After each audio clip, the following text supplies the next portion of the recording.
O Alto da Compadecida é um longa brasileiro que se passa na cidade fictícia de Itaperoá, no sertão nordestino. Ambientado durante a década de 30, o filme expõe em seu enredo não somente partes riquíssimas da cultura brasileira, e sobretudo da nordestina, mas também a questiona junto com a história de nosso país e a forma como a sociedade se comporta, criticando de forma cômica algumas das instituições que fizeram parte da construção da identidade nacional.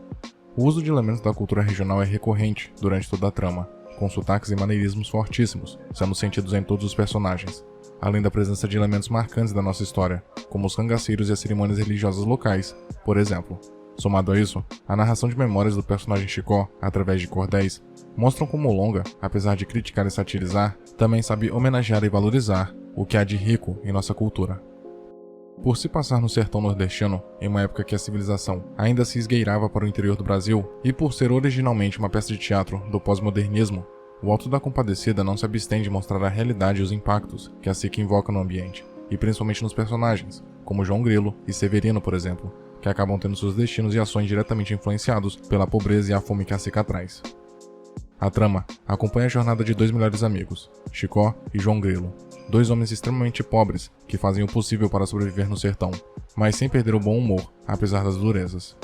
Ambos têm uma predisposição para mentir sempre que percebem que podem se dar bem a partir disso, ou simplesmente contar uma boa história para aqueles que estão dispostos a ouvir. Chicó é um homem comum, modesto, não muito bonito ou inteligente, e que tem somente como única característica sobressalente sua covardia.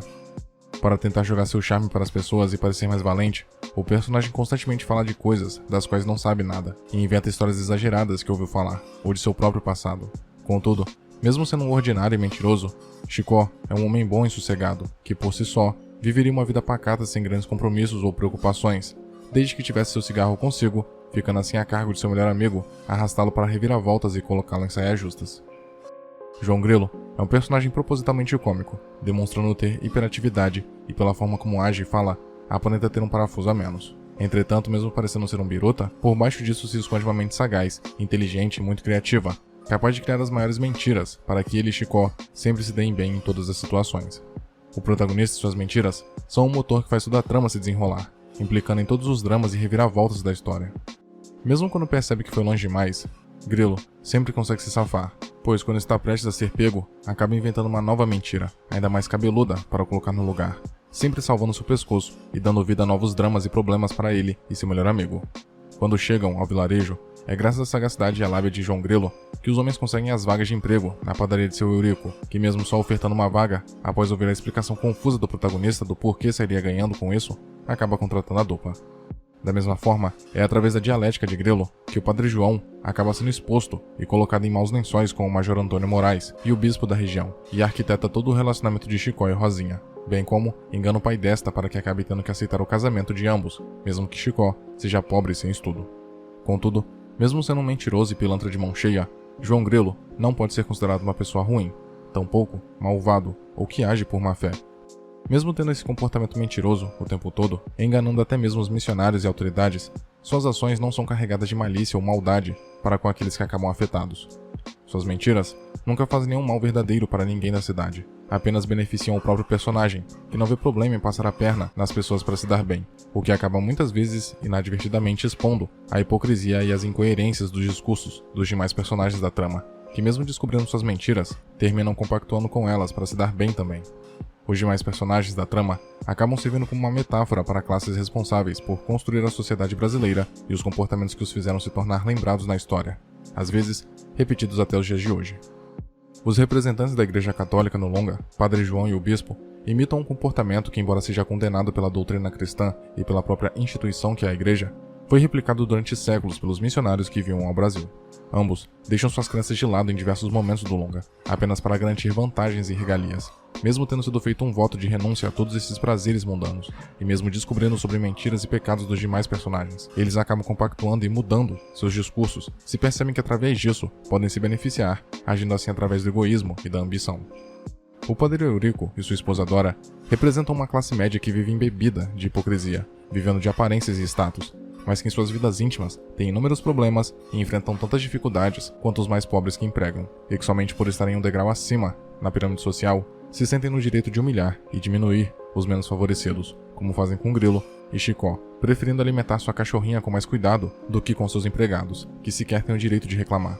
Já o Major Antônio Moraes, representando a elite no longa, é a caracterização do que o clientelismo e o coronelismo significaram para a história do Brasil, mostrando que em terras longínquas, onde as forças da lei, representadas pelo Cabo 70, não chegam, quem realmente detém o poder são aqueles com dinheiro e berço. A troca de favores e a influência do personagem na região exprimem justamente que não há qualquer interesse de uma classe dominante em mudar a realidade social do país desde aquela época, e que os verdadeiros governantes não são aqueles que dizem estar no controle, mas aqueles que ostentam títulos, sobrenomes e herança desde o passado colonial. É inegável que o comportamento de todos os personagens da trama, até mesmo os protagonistas, é questionável e depredam os valores que dizem seguir. Entretanto, também deve ser levado em conta a ignorância que todos esses personagens estão mergulhados, e a falta de valores e exemplos para a construção de um caráter sólido.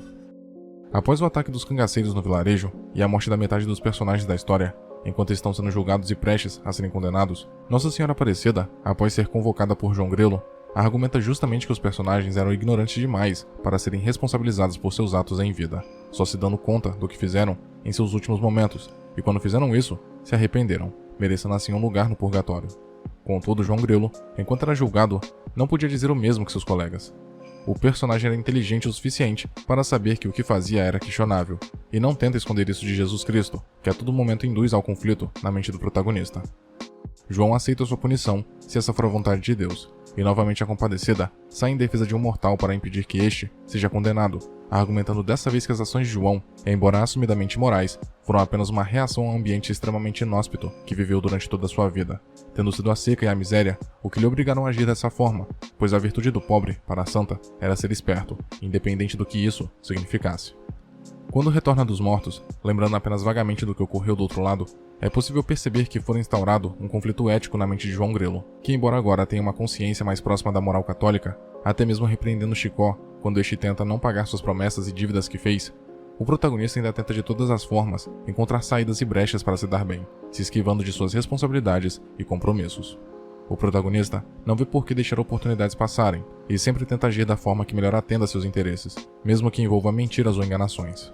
João Grilo tem o que pode se chamar de um antepassado do famoso jeitinho brasileiro, sempre tentando se dar bem em cima de tudo e de todos, e nunca perdendo a piada, mesmo quando descoberto. De certa forma, o filme tenta justificar as ações dos protagonistas, que são pobres e sem instrução, como se seu comportamento questionável fosse a única forma de prosperar para aqueles que não têm oportunidades. Contudo, mesmo esses personagens têm defeitos, e a aparição de Jesus como um mendigo no fim do filme mostra que mesmo tendo passado por tanto e sofrido de tantas formas diferentes, João Grilo ainda carregava um preconceito racial consigo, por mais incoerente que isso seja com quem é, devido a tudo que passou.